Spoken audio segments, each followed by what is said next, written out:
If you're an audio fanatic like me, or just thinking about how to upgrade how you're listening to music or podcasts, you have to know about Victrola. They have been bringing innovation and style together since 1906. I'm going to tell you about one of their products that I got called the Journey Plus. It's a great sounding Bluetooth speaker and record player that's affordable and can link to my other Bluetooth speakers. It sounds so good and now sits on top of my old record player. They have over 30 different color options, so it fits in any room of the house.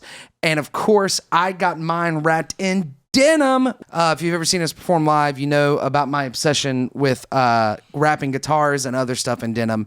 But they already did it for me. Right now, to show off their online record store, they're having special savings like free shipping on orders over $35 or more, as well as a great deal of 15% off if you buy 3 records from their record store. I got the new Run the Jewels record. I got a Stone Temple Pilots Holland import. They have tons of stuff on there, so make sure to check it out. So go to makingnoisepod.com/Victrola for your savings. That is makingnoisepod.com/VICTROLA for your special offers today. 3, 5.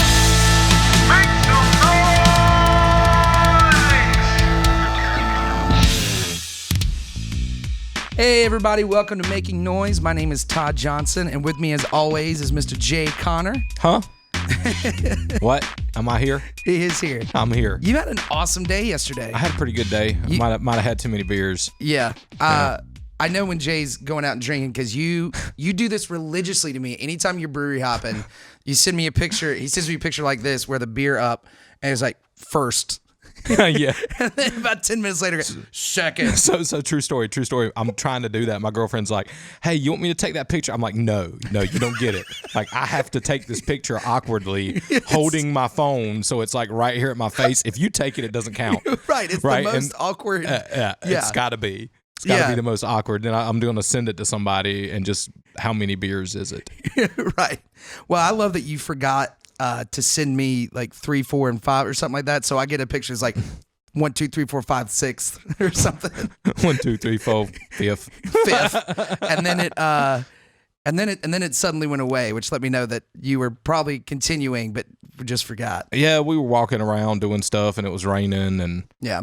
There was a basement arcade bar involved with a bunch of pinball games, and nice. I got my butt kicked at Street Fighter and Mortal Kombat too. So my 13-year-old self was so vindicated.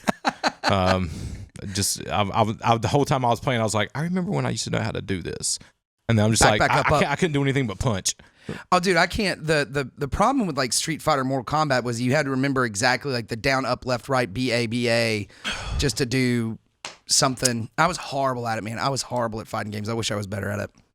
But somebody who's probably good at fighting games, we have no idea. We don't know. He probably sucks just like we do, let's be honest. He's an audio guy. So he is an audio guy. So he's probably like us. He knows more about microphones than Street Fighter. Yes. Today, our guest is the production manager at the Neighborhood Theater here in Charlotte. They are currently doing productions on Facebook Live and Mandolin called Queen City Streams. Very excited to have this guy on today. Our guest today is John Brady.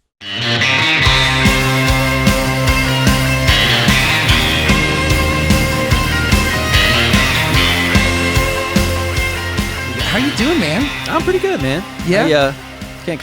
I'll complain. But. No, I think of all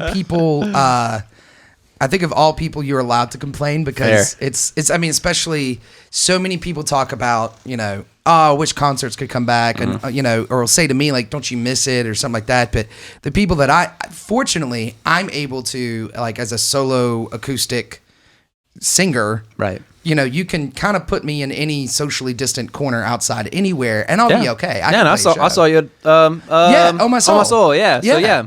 But it's like the people that put on actual concerts or musicians that are like Jay. I mean, saxophonists, bass players, drummers, as well as lighting techs, sound techs, production managers. I mean, that's who's really kind of getting hurt with this. Yeah, so yeah, nobody wants their sound ran by. I'm gonna move this beer because The reason why I was late. You know, this The reason why I was this late. sound guy right here is professional as shit because he just put his beer on the floor. He's like, fuck it. Yeah, I'm gonna knock this over if it stays here. Yeah, I'm not gonna put this here.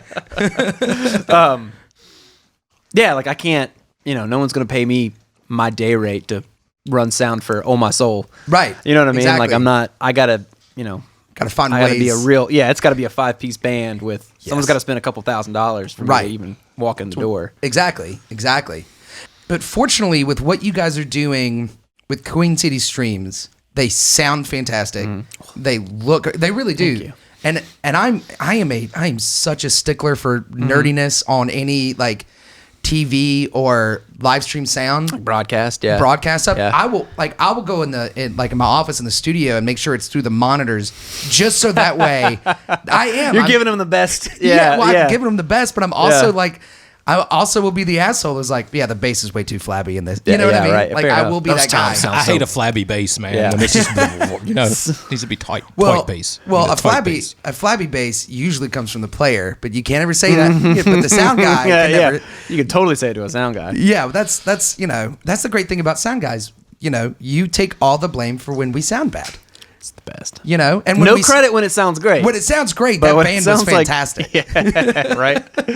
But so with the Queen City Streams that you guys are doing, I love watching. What is the kind of day-to-day step in of like I saw the Emmanuel Winter one you guys just had, So much fun. which was so great. Those guys are amazing players. Oh, Yeah. that was so great. How are you guys handling that with staying COVID conscious? How are you guys handling your load in and stuff? Is it Yeah. very similar to when you would do a neighborhood show, or is it vastly different? Because it is for broadcast. the concept is the same, right? So one of the major changes we have is we have to check people in. So as soon as they walk into the door, we've got one of those like touchless thermometers. Thankfully, no one's ever gotten a fever yet. But that's kind of our thing, and we put their name down, we put their temperature, we put their contact number, just in case, the contact Absolutely. tracing, anything like that. Masks on at all times unless you're singing. And I even say, like, if you don't feel comfortable taking your mask off, it's just going to sound muffled, which is fine. Right. We're all kind of used to that. There's obviously no hugging. There's no hey, what's up? There's no shaking hands. It's kind of just, some people feel comfortable fist bumping like we just did, or just kind of, hey, I'm so-and-so, blah, blah, blah, blah. But the concept's more or less the same. They load in their gear, plug it in, and make sure all the cables work. Everything's plugged in. Everything's where it needs to go. The newest thing, the wildest thing is there's no crowd. So it doesn't matter where we put things off camera. Right. Okay. Okay. What you're saying. That's been the nicest thing, honestly, because it's like Just throw it over there in the corner. Seriously, Yeah. people will just be like, "Well, where do I need to put my case?" I'm like, anywhere off camera is backstage. I'm just like, "Oh, just toss it off the deck." Yeah. I'll just be like, I'll have a piece of piece of gaff tape or something that I rolled up. I'm just like, I don't care, just throw it. Right. Just throw it. I'll click it up later. I don't care because there's no crowd, so you if can it's- use this massive area where people would stand, and that's where you can just keep your guitar case. Exactly. So that makes me think of something interesting then. So how does the mix change by not having a crowd there? Oh, it's wildly different. So that was the biggest thing for me was I'm so used to feeling the music, not necessarily hearing the music, Yeah. right? Right. So you've got a PA that's rocking 104, 106 dB at front of house position, which is concert level. Yeah. Well, that sounds like crap in an empty room Because there's in nobody there, headphones. right? Yeah, Yeah, 'cause you actually absolutely. hear that room. You start to hear the room, and it doesn't sound good. Especially so- empty. Yeah, exactly. Especially in the theater with such a big old concrete shoebox. Right. And so what I've been doing is for sound check, I'll have the PA on just so I can kind of listen. We can talk back and forth. But then once the show starts, I have in-ears, like Right. molded in-ears headphones. I'll turn the PA off, all the way off. the So only- you're hearing exactly what's going out broadcast. I solo the broadcast feed. And then Jake, my video guy, Jake Rothwell, who is absolutely amazing. Dude, he is awesome. He's so good. He is awesome. The first time we did any of these live stream things, okay, correct me, because I might want to take credit for something that I shouldn't take credit for. I was gonna say already what you're about to say. Okay, did I introduce you Yes. guys? Okay. Yes.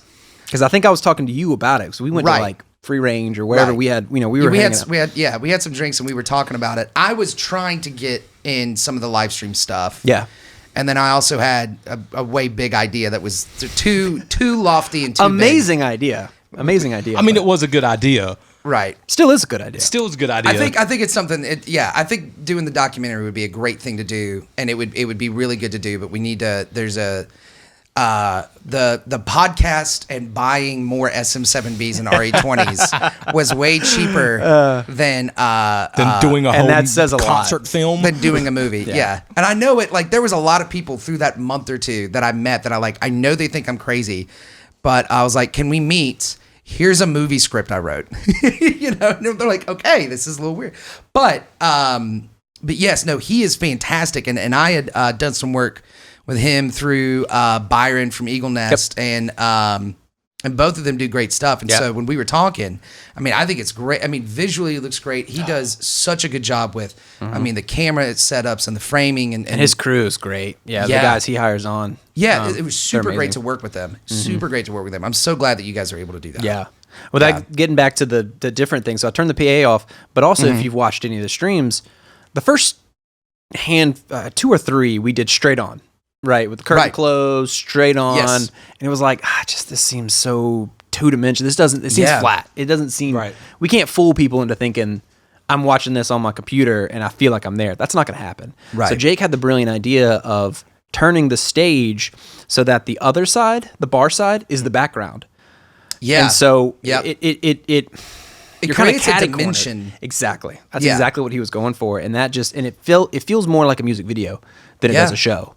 And that's what that's when the artists come in. I'm like, well, they'll be like, well, this is really weird. I'm like, yeah, well, we're not fooling anybody. At this point, 11 months in, we're not fooling anybody to think, so we would kind of make it more like a music video. Right. So you've got, like, if you're kind of catty cornered, it's like, well, there's a camera over there, there's a camera over there, there's a camera over there, and there's a camera over there. So those kind of move and go along with what's happening on the so there's different cuts and different shots and stuff. Yeah. So it's just not as flat as other shows that I've seen. Yeah, no, it's visually really great too, and I love the way that you guys do things where it's like where you said that about the band not being set up. Like there's almost like a circle.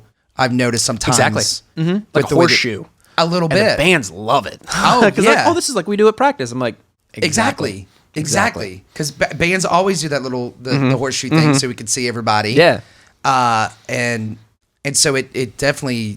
I mean, it has to be super comfortable for them. Right. Now, this is going to get a little bit production nerdy talk, but like, how are the artists wanting to do their show differently as far as the performance? Like, what are they needing a little differently since there's not I've only ever Is there anything that's been different with that? I've had like a handful of drummers come in with ears. Okay. But definitely not like not classic, but the industry standard. Right. Sennheisers with a full wireless mix. Right. Where everybody's on ears. Right. Because, no offense to any of the bands, they're all amazing. But it's local guys and gals. It's local bands. Well, local bands aren't rolling in with a rack of... Exactly. If you're wanting in-ears, you're usually already rolling in with a rack. You've got your own, Yeah. And you've probably got a tour manager at the very least, or a front of house, or a monitor, or a stage manager. And that guy's running it. Yeah, exactly. But these are...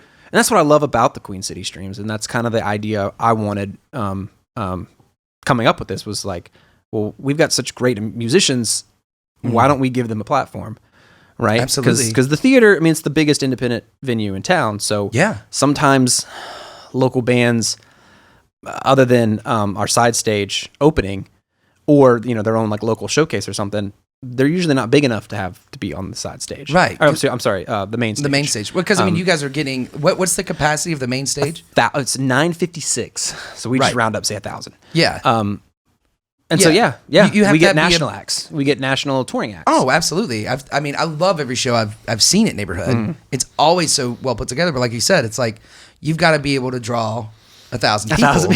Yeah, at least 600 to make it worth it. Yeah, exactly. And again, no offense to any local bands, and we definitely have some bigger local bands that come in and do a great job.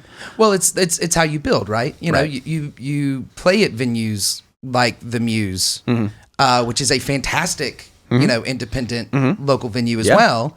But that's what's so beautiful about like you two guys being across from the street from each other. It's like this is where you can start and this is where you can end up. And I've talked to artists that do that. They were like, rather touring or local. They were like, I played at the Evening Muse 5-6 years ago to 8 people. Yeah. And and then they're selling out the main stage. Yeah. You know, so it's super cool. Yeah, it's definitely cool to have it so close. Yeah. To literally down the street. Yeah. It reminds me of, do you guys remember Guitar Hero? Of course.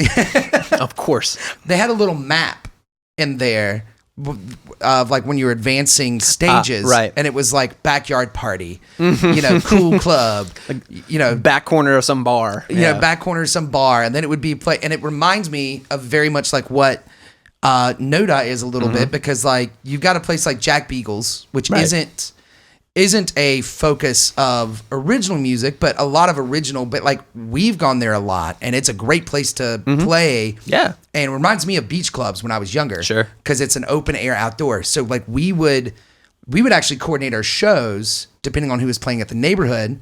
And I would have 5 or 6 songs that I would know this is what we're going to line up, because you guys would have drive-by truckers or something. Right. So I'm like, okay, we're going to do something that's jamming a little bit more when these guys come by, when the theater lets out. I like that, yeah. We're going to play this kind of music to fill the patio party, in, you know. But that's a good place where you can start playing some originals and maybe build a crowd that would want to come to your original show at Evening Muse, which is down the block. Next step, yeah. And then you got the next step. And so Noda's always reminded me of like that little map in Guitar Hero of like if you do good enough, that's how you build a crowd or anything, right? You know, but right. You know, I think it's great with what you guys do, how dedicated to this scene that you guys are. I think it's probably got to be tough to say we're dedicated to the local music scene when you are the venue that has to make the tough decisions of, do we get a local band or not? Yeah. And it does have to be on the draw because you guys are so big. You can't have a show that has 30 people show up. Yeah. For all parties included, right? The bar, the band. Absolutely. Us. Exactly. Absolutely. Exactly. When did you start working? Because you've been a sound engineer for front of house and monitors probably and wherever around. Yeah. But you've been doing that for years in town. Mm-hmm. When did you start? When did you take on the role of production manager at Neighborhood? So I'll back up just a pinch. So I went to UNC Asheville. So I lived in Asheville for a little while.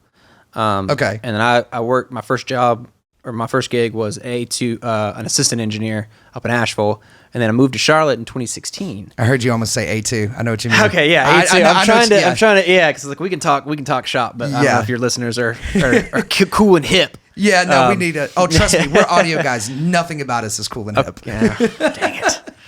Dang it. Sorry, go ahead. No, it's fine. So I moved to Charlotte in 2016. So I actually hooked up with a AV company. So I was doing like corporate talking head stuff. Right. You were with iDialogue, weren't you? Correct. Yep. That's where I first heard of you. I didn't mean to point at you like that, but that's where. I'm just kidding.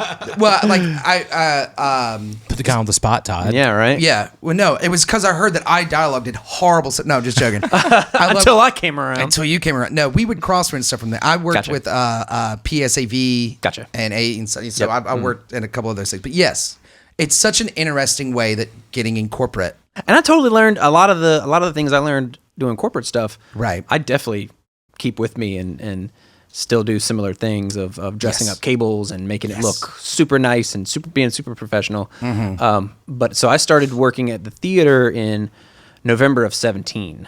Okay. The production manager before me went on tour.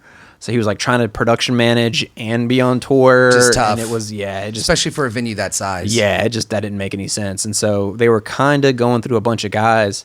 And so they just kept asking me to come back. And then I think in February or March of 18, they asked me to be production manager. And I'm like, absolutely. Okay. This is, yes. So for like really just kind of distinguishing the job title, like audio engineer, I think is, or front of house engineer, I think is easily understandable, right? Like you're running sound for the front of house. What we're hearing is what you're mixing. Yes. But as far as being production manager, what's the difference of being the production manager of Neighborhood? It's two separate jobs, right? So the theater isn't big enough to have a separate production manager and a front of house guy, right? Or front of house engineer. Okay. So I kind of wear two hats. It's convenient because I kind of know what's going on at every show, and I kind of have to be there at every show. Because there's some production managers don't necessarily show up to every show. Right. But so production management is kind of just that. Like I manage all things. I manage everything on stage. Anything on stage is me. Right. So I'm advancing with the tour managers, saying, all right, here's what we have gear wise. What do you need from us gear wise? What are you traveling in? Here's our parking. Anything like they need to know day of show. So I have to coordinate, make sure if I need a monitor engineer, schedule the LD, the lighting director, schedule myself, obviously. Right. And monitor engineer, I'm just going to throw in the guy who's mixing sound for the band. Yes, for the speakers on stage. Speakers on stage, right. So that way you can focus solely on that. You don't have to deal with the guitar player going, can I get more of the bass? Because that ruins the show. It's hard. So but when I first got there, they didn't really hire a monitor engineer. Oh, wow. Which was bonkers. Because think about it. If it's 1,000 people and something wrong goes on stage, I now have to fight through 1,000 people to get to that monitor. To get to that, to get to whatever problems on stage. Right. Because the monitor engineer will also usually be the guy who, if a mic becomes unplugged or something, right, exactly, you can stay there at front, and he rushes on stage to fix it. He runs up there with his high visibility fluorescent yellow, changes that mic out. Exactly. As we know in this biz, if there's a dude who shows up in high fluorescent yellow, he's probably not getting the job again. No. Okay, I'm not gonna name names, but I had a stage. I want you to, but please go. No, I'm just picking. They're not listening to this anyway. It doesn't matter. Yeah. I had a stagehand, I shit you not, show up in flip flops and board shorts. Oh, what? And like a white shirt. And and this wasn't his first gig with me. Really? He had intern's a strong word. Sure, intern. Let's just call it intern. If intern's a strong word, he showed up and worked for free. Yeah. And I go through my whole basic thing, stage blacks, that's kind of your uniform, quote unquote. I don't really care what you wear other than dark. Just wear dark solids. Yeah. Solids and nothing dumb, nothing stupid, because you're supposed to be in the shadows, you're supposed to be out of the way. Right. He showed up late and literally we're unloading a trailer with, heavy gear, bass rigs, and he shows up guitar in amps. He's got flip-flops and board shorts and a white. It wasn't a wife beater, but it was like a t-shirt. Right. Like a white t-shirt. Well, which is just, you see that and it's instantly asking for questions because you guys are going to be, it gives me a lot of questions. Yeah. Because you guys would be on the chain if something happens to him with his feet. Yep. And they're going to roll over his feet. Exactly. And it's, and you can't blame him for wearing, you can't, I'm not saying that you can't, but in that moment legally, which is always the thing. So show up dressed for the job that you should be doing, which is and that's show why blacks and work boots. Because it's funny because I was like, well, I get it. You show up for work or you show up for a gig and you're not getting paid. You're kind of be like, meh, whatever. So I'm like, okay, do you want actual pay? Enough that I can be like, hey, go grab 358s on tall booms and, plug them into these whatevers. He knows how to do that. Okay. And so I was like, all right, I'll pay you, our rate for stagehands. And the first day he shows up late. Oh, wow. And he's like, oh, I'm sorry, I'm blah, blah, blah, blah, blah. And of course, the tour manager's on me. I thought you were supposed to have 3 guys. Right. And I'm like, oh, God. Because it does come back to an you. asshole. Yeah, exactly. Absolutely. And that's the other thing about production manager. I'm a manager. Yeah. So if the tour manager, we're kind of the equal thing of tour manager, production manager. Right, It's for that show. Or the opposite, yeah. Or the same 2 sides of the same coin. Right. Yeah, it's very funny. I think being in that world kind of helped me with the band and the way that I do it now, because it is that same way of you can tell a lot by the first time someone shows up to do something, whether you're going to call them again or not. Exactly. But you kind of have to do that first to see if they're going to show up or not. Sure. I'll always give somebody a chance. You know what I'm saying? If someone says, hey, I really want to work, I've been going to the theater forever. I've been going to shows. Mm-hmm. I have X experience. My only 2 rules or qualifications are know how to wrap a cable. Yep. And don't be a dick. That's it. I don't care if you know what a Marshall half stack is. I don't care if you know how to pin in, 3 snakes on stage. If you know how to wrap cables and you're not a dick, those perfect. 2 rules should be, etched on a stone somewhere for audio. I'm dead serious. I totally agree with you. I get would tattooed on my forehead. I know, because just half of it is not being a dick. It really is. And that goes for anything in entertainment, I think. Being a band guy or something. We've had conversations with other musicians where we've said, there's musicians who are very fluent in town that we're just probably not going to call again. Yeah. You know? Yeah. Because- I know, I'm definitely not going to name names or even the band, but I know a front of house guy. He was with this one band, and I'm talking like tour buses. They're going all across, they're doing like international tours, a pretty big band, and amazing front of house engineer. Every show I've seen, I've just been blown away. But the mandolin player literally hadn't talked to the front of house guy in like a year and a half. Yeah. That's how much they hated this guy. And Right. finally Wow. they fired him because they were like, you're Right. really good, but you are a giant asshole. Right. And he that- was. He really was. Yeah. Well, and it just goes to show. I mean, the talent is important, but you've got to wrangle that back. And you know what? We're an industry of professionals, a profession of people that we may not be people person. You know, I've met a lot of people who are not, good with communicating with other people. It's not what they really want to do, but it is so important. It's such an important facet of what this is, and especially being a production manager, because Right. you're dealing with. I mean, when you guys are going full bore, you're dealing with like how many different tour managers a week, 4 or 5, yeah. and easily. completely different personalities, and they're trying to get the best for their band. And I'm trying to, exactly. And I'm trying to provide. So the biggest, I took it as a compliment. She meant it as an insult. She said, you are too nice to the tour managers. You tell them yes too many times. I'm like, that is literally my job. Yeah. So if I can make the If you tour can manager accommodate happy, it, yeah. I mean, if it's within my power, if it's a giant pain in the ass and it's still within my power, I'm probably still going to do it. Right. Because, and not to pat myself on the back too much, but I've saved bands from going to the Fillmore or the Underground or Amos's somewhere else. Right. Because they were like, we had such a great experience here. They sell out the shows and the bar does really amazing. Right. And they've explicitly said, like, we're coming back because of you. Yeah. Because you provided this environment that's so chill and professional, and we just had such a great time that we don't want to go anywhere else. Yeah. And so that's what it's about. That's well, absolutely. and that is a direct correlation between my personality or just being cool or whatever, being a friendly person, to financial gains for the theater or for everybody. Well, if you focus on the art and doing the best show that you can, the money follows. Right. As somebody who has nothing to do with sound and likes showing up and putting my sax together and plugging a mic in, I can tell you right now that going to a venue, how that person treats me, or if I'm playing a festival, how that stage manager, how that production manager treats me at that festival completely and totally tempers my experience, right? And then you played, I'll play better or I'll play worse on stage because of Exactly. that, because I'll be in a good mood or a bad mood because that guy was a dick, Right. or that guy was super nice. Because I've seen it happen on the reverse. Yep. I've seen it happen where I'm just like, I'm tired of this band. crap. Yeah, these guys are, this tour manager, this bass player or whatever kind of messes you up, and then you're like, dude, I got to spend so much time on your part of the mix or this thing over here that's yeah.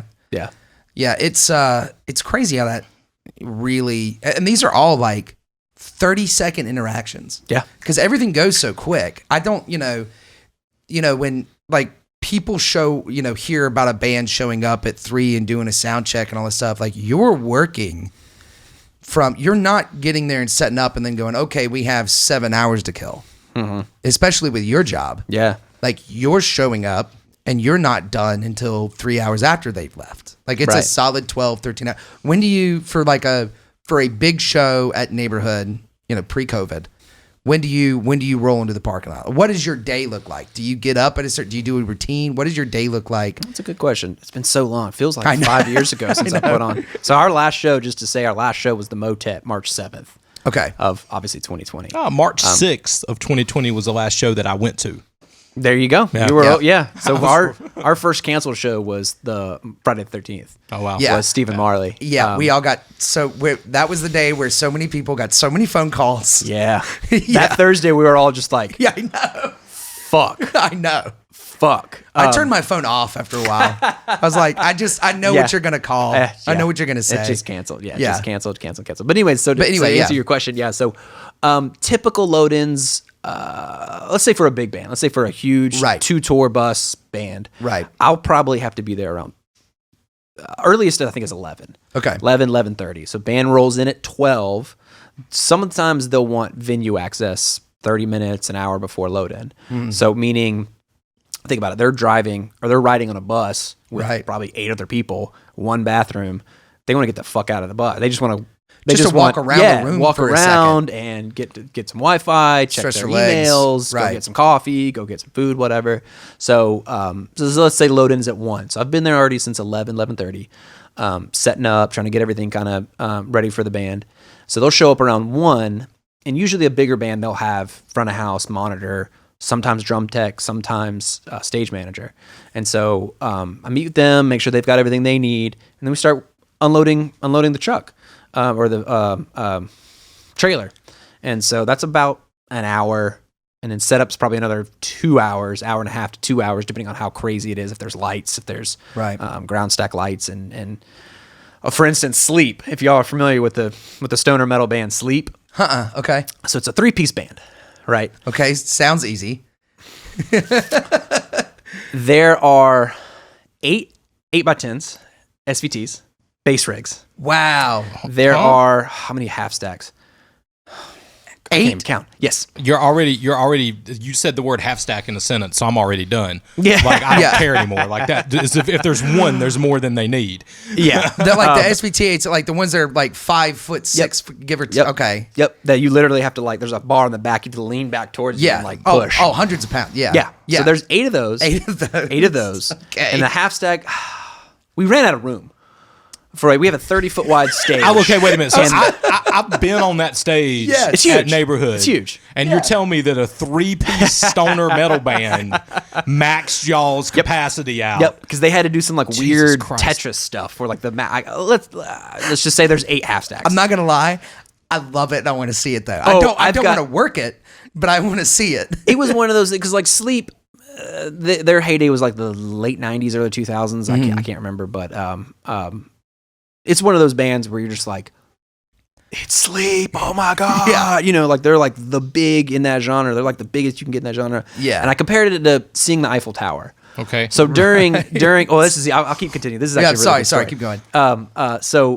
So that many amps on stage, whatever. And the front of house guy was, again, going back to being chill and being a cool guy. He was amazing. He was such a nice guy. The monitor guy was way high strung. And he was kind of stressing me out. And I go back to front of house. I was like, "You good, man?" He's like, "Dude, this is easy, man. You're doing a great job." And I'm like, whew. That right there, like you said, 30-second interaction. I'm like, that just changed my whole day. But so we're getting to sound check. All the 8 amps mic'd up and the 6. It was absurd. So they're not for show. No, yeah, they're mic'd up. Right. He even had DIs on his bass. Oh wow. Okay. Yeah. So he actually even had another half stack. That is awesome. And that's what I'm saying. I mean, it's impressive. I'm not gonna. It's Yeah, impressive. I'm not I gonna think lie. it's funny that both of y'all think it's impressive, and that the sax player over here is going, this guy needs to scale down his fucking equipment. But it was so cool, Like, man. It was oh, so man. cool. But they start playing. Yeah. And it's just you're like, Just oh my god! And so I pull out my little it's called an SBL, but it's to read how loud It's a decimals. decibel meter. Yeah, exactly. It's Yeah. a decimal meter. Okay. And I'm looking at the front of house guy's name's John as well. And I'm like, hey man, that's totally fine. This is Sleep. You play as loud as y'all fucking want. And I'm like, dude, it's 106 back here. That is, I usually rock around almighty. 102. And he goes, oh, I didn't even turn the PA on yet. And I'm like, and he presses on mute, and it's just deafening. But it was so cool though. just- It was Did your nose start bleeding a little bit? Did you have a I little think trick? so. Yeah, and I 106, liked it. 102. Yeah. Just as a reference, outside of a property line in NODA before 10 p.m., I think. Yeah. You 85. I was about to say it's dB. like 80 something, right? Yeah, So, yeah. And you got to think about how loud it is in NODA to call the cops to have somebody shut music off outdoors, right? Yes. Like it's got to be loud. So just in comparison, you can legally do that at 85, and you were saying it was 10. It was 10. I can't remember. It's rather 106 or 108. I think it was 106. Right. Without the PA on. right. And so then he turns the PA on, and it's just 112. ridiculous. Yeah. This is logarithmic. So for people who don't know, So 108 to 109 isn't. Yes. it's a that bigger much more. jump. Yeah, It's that almost much it's more almost jump. doubling the air pressure at that Yes, point. exactly. Yes. Absolutely. Exactly. Yeah. I think every I can't remember. It's like every physics. it's 3 every 3 dB or is doubling the. Yep. Yeah, exactly. It's 3 dBs. Yeah. Yeah, and It's so it's 6 foot. it's- half the yep, distance. yeah, half the distance. yeah. 3 V. Oh, look at that education point out. right? Sorry, go ahead. It was so much fun though. Oh, but I'm again, sure it was it like was. watching that. It was like looking at the Eiffel Tower, where you're just like, huh, I've always wanted to see that. I don't really want to see it again. But it was impressive to see it the first time. Yeah. God, Well, that's it just, awesome. To me, man, it's just and I know that I'm an acoustic instrument player, right? Who would much rather not have a microphone if I don't have to have it. Although reverb is great, right? But man, just so many advances in equipment since the 90s and even in the last 10 years where you don't have to have that much stuff on stage, which cuts down the amount of time it takes for setup. Yeah. And just makes and really, let's be honest, the breakdown is the worst. That's right? where that's when you've already set all that shit up. You've had the show. You might have had a beer.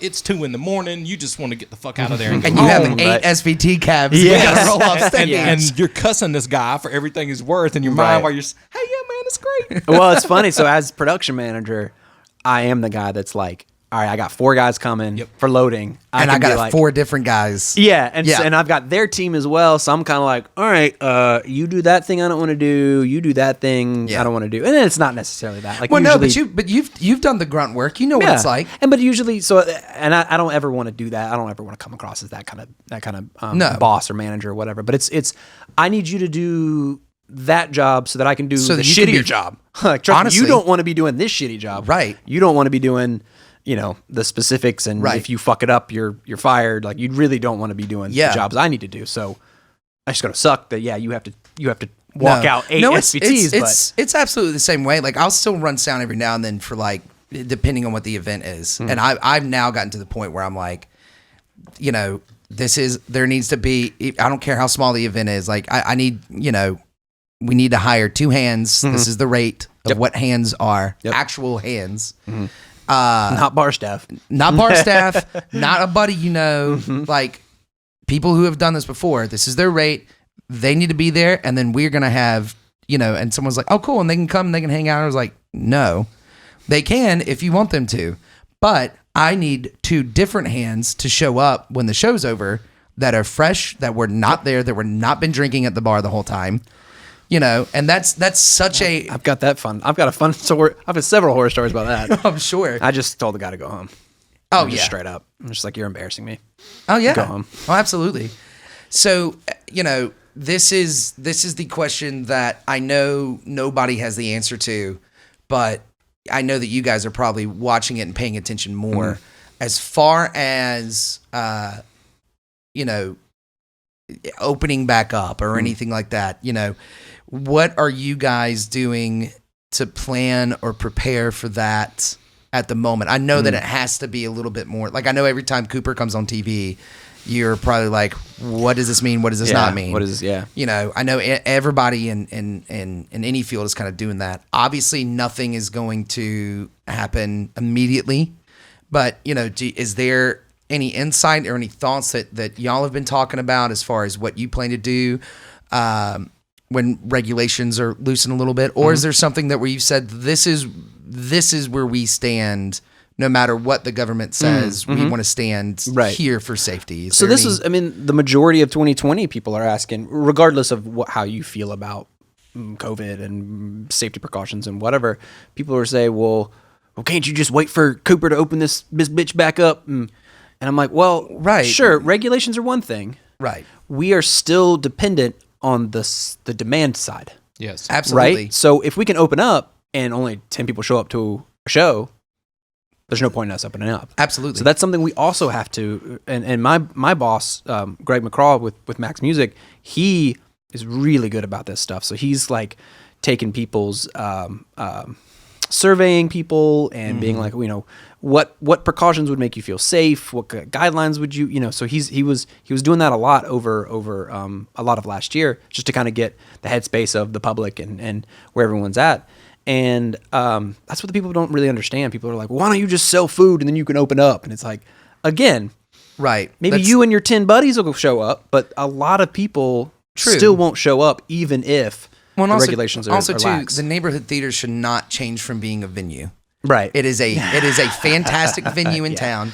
Yeah. And just because we're in this doesn't mean that you should change what you're doing. Right. And you've proven that with the Queen City Streams. Sure. Yeah. That, like, you've proven what your staple is to, I mean, not just this community, but like regionally and nationwide and worldwide now with this, because it can be viewed anywhere. Yeah, exactly. Which is super cool about the live streams. Yeah. So you guys don't need to start, Yeah, exactly.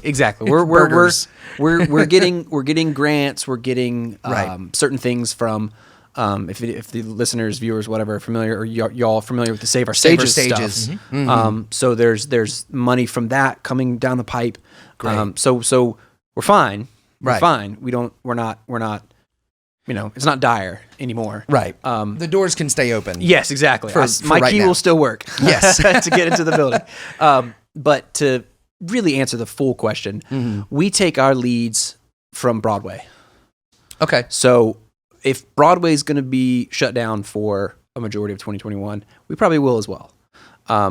That's a lot, and that's the viewing from a lot of people, indoor concerts. Absolutely.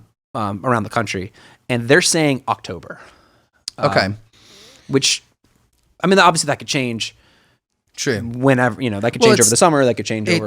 It's like you were saying earlier, whether believe whatever or not. I think at a point now we understand that there isn't really much of a political narrative with this. There's very serious narratives with this, and do you think there will be standards that change for live music or concerts, especially indoor concerts, like as far as potentially like temperature check time things, or do you see anything like that? Have y'all discussed anything? You saying like long term wise, or just either the span of COVID? Short term, long term, anything in there that you guys have discussed, have said, okay, we're looking at October, it may change, but these are the things we've got in place for when it opens up. Okay, fair enough. Yeah, so definitely, like I mentioned earlier, like the temperature checking, it's gonna suck because if you checking 1,000 people's, it was kind of like wanding, like they're doing the magnetic wanding for whatever paraphernalia, right? Or, so it's definitely going to slow that down. So we're going to have to figure out like, all right, how do we manage that? We're going to have to hire somebody just to sit there and take everyone's temperature, probably.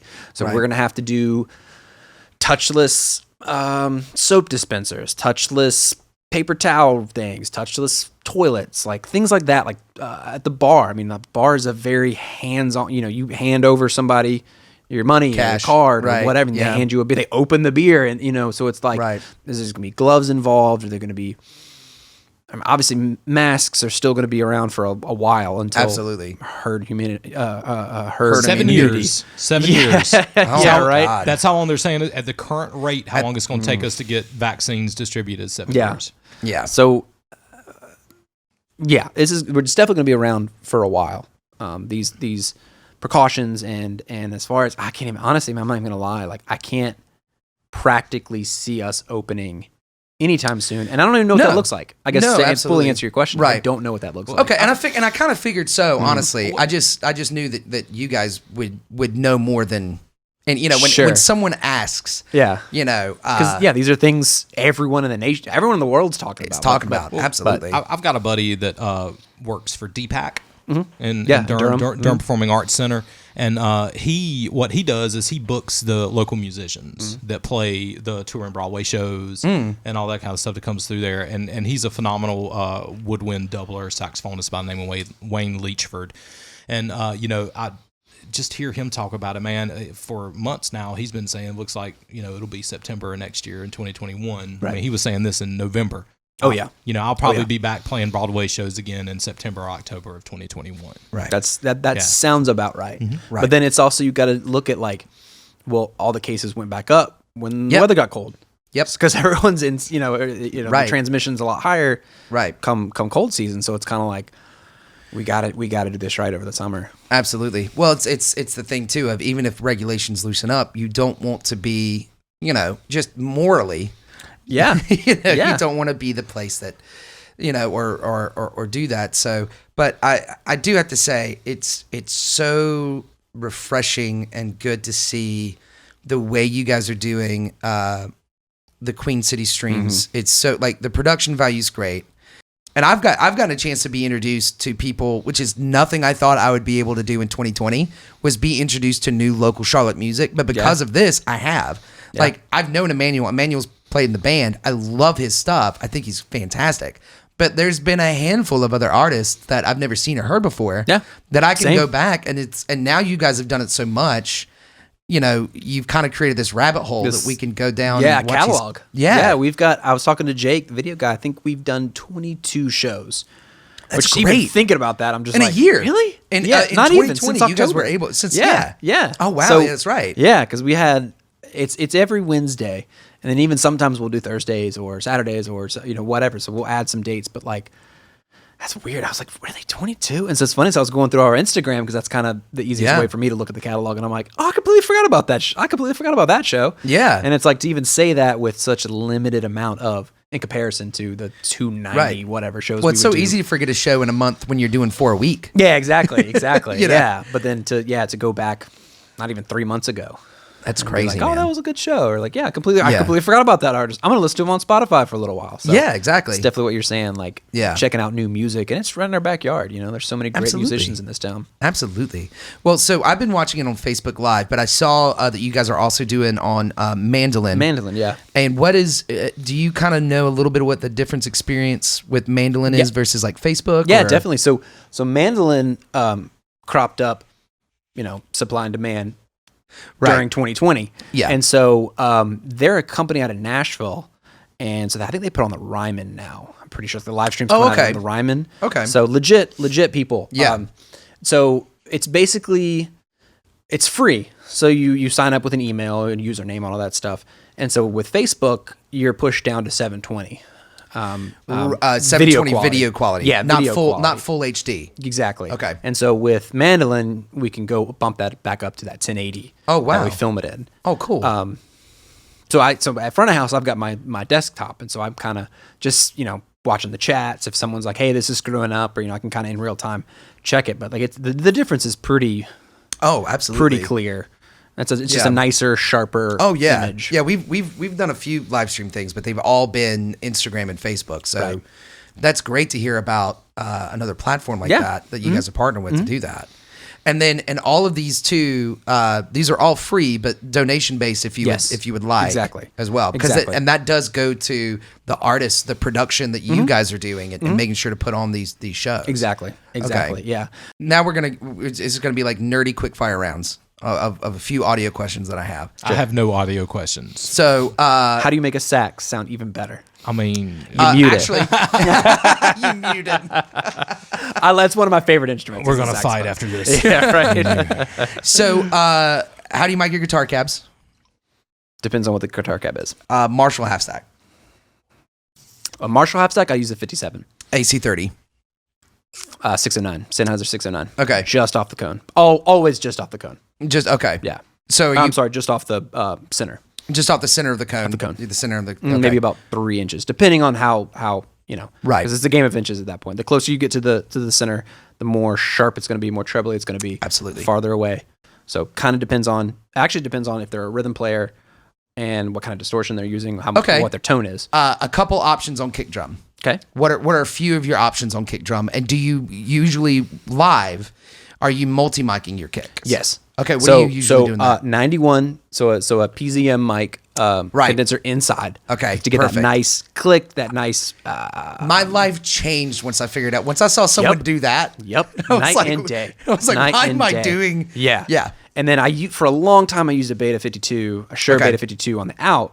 But then I don't know, I was just so tired of it, man. I was just so tired. I had a touring front of house guy come in, and he was like, "Man, I hate 52s. I use D6." I was about to say D6, and then I was like, those metal guys love them. I love them. And that's what I use now. It's instant click.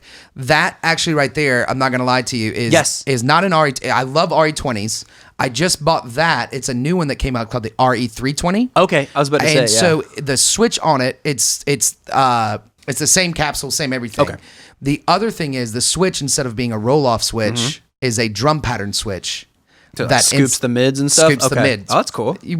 Which is similar to kind of what a D6 does. Right. My favorite, if I could choose, would be a Telefunken. M2.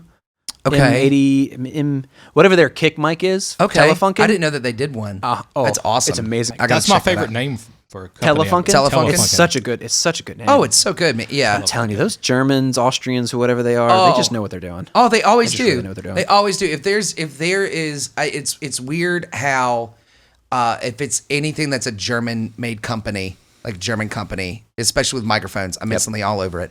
Or we need to pour one out to unfortunately recently from the news yesterday of Rupert Neve. Yeah. You know, or when it comes to processing, Right. When it comes to processing, Consoles, the Brits know what they're doing. And when it comes to microphones, I was gonna say a Midas. I'll take a Midas over most anything. Console wise. you're a live guy. I'm a live guy. Yeah, like I've never worked on a Neve console before, but You're a live guy. I get it, Midas. yeah. I love Midas. Is great. They sound they're fantastic. I got an audio question. Yeah, let's hear it. Yes. How would you mic a sax? It's always funny to me because so many people don't do it well. Oh, I was like 58. A 58? Classic. Yeah. 58, right over the bell. I definitely prefer the Audio-Technica clip-on mics because you're jamming out, you're moving everywhere. Right. Like it's like a nice consistent tone everywhere you are. And those are just great mics in general. Yeah, well, I've played plenty of shows and places and small, like medium to large venues where the sound guys never mic'd a horn before, or maybe they mic'd it a couple never times. done it. Okay. Yeah, Right. And it's always funny to me. Like I won't say where, but I played this place up in Asheville that's a big brewery, and they have a pretty nice like little setup. And, Indoors and outdoors, indoors correctly? and outdoors. And the sound guy Whatever could you be talking about? I don't know. And the sound guy comes up to me and he's like, "Hey man, I got like this beta over here, man. You want me to hook that up for you?" "No, I'm good. I brought my own mic." Right. "Oh man, are you sure? Because I've got this." you Yes, sure? yeah. I've got a DPA that we're gonna hook up. It's a little gooseneck. You know, I just need some phantom power, man. You're gonna be fine. It's gonna be great. I love that. The guy kept pushing for the mic. Are you sure about this? Yeah, and I said, "Look, man, I've seen it. I spent a lot of money on this microphone. I'm It's the sorry that better you option. don't. I'm sorry that you don't know what it is." Yeah. Yeah. And it's like, it sounds great. It's the DPA stuff is great. Well, they're really great horn mics. Yeah. You know, Yeah. they're tempered for the air pressure and everything. Yeah. So I play the gig, and I get done playing the gig, and the guy comes up and goes, "Hey man, what kind of mic did you say that was again?" Like I didn't even have to like EQ Writing it it down. Yeah, right. Yeah, it was like I just left everything flat. I was like, I know, dude. That's It's literally the point. Yeah, I mean that's the whole point of me Yeah. buying that microphone. Yeah, especially live. Like, Yeah. live, Oh, yeah. it's so different how, like, with recording, you know, oh, well, let's get something flat or something. Live, give me what gets me there with turning as little knobs as possible. Yep. It's how fast, how good can you get in the fastest amount of time? Right, exactly. Which why the D6 is so popular So, yeah, live. It's just, you just scoop out a little bit of mids, get whatever, you're kind of EQing the kick drum at that point. You're not EQing the mic. We're getting super nerdy at this point. Oh, we're getting so nerdy. But coming back to what you said, because most clubs have 58s. Right. You're literally talking into an RE20 sort of, but Carl Denson uses an RE20. And I think that's my favorite. Okay. Is Yeah. that like, because it's a bigger diaphragm. You got a lot more of that body. Yeah. Well, and I will say this about you, and hands down. I've seen some of your shows. I've heard your work and everything.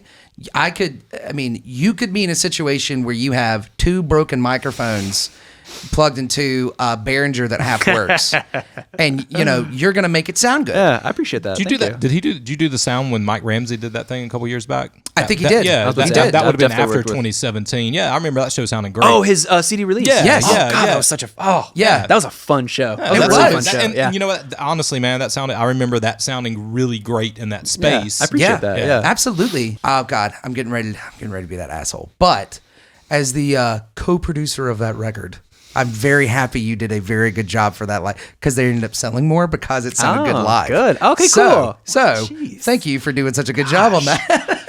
making me blush over there. Making a ginger blush, man. Oh, that's it's not hard for a Scotch Irish folk to blush, Yeah, right? It just Just gets sea of red on that side of the Right? table. just gets a little hot. Yeah, exactly. Very Hot good. under the collar. Jeez. Oh man, dude, thank you so much for Yeah. coming on here. This was so good, was a lot of and fun, Same. John. Thanks. and we Same. could also nerd out a little bit and talk Love about it. everything. Keep up the work you're doing, man. appreciate it. Thank you. You as well. Fantastic. It's Yeah, fantastic. y'all as well.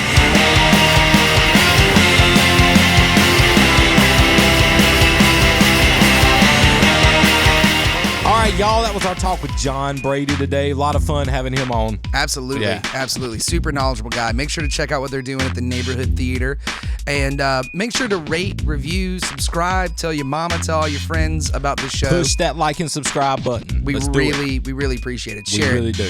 Thank you, everybody. Have a great week. Thanks, We'll see y'all. you next week. Bye.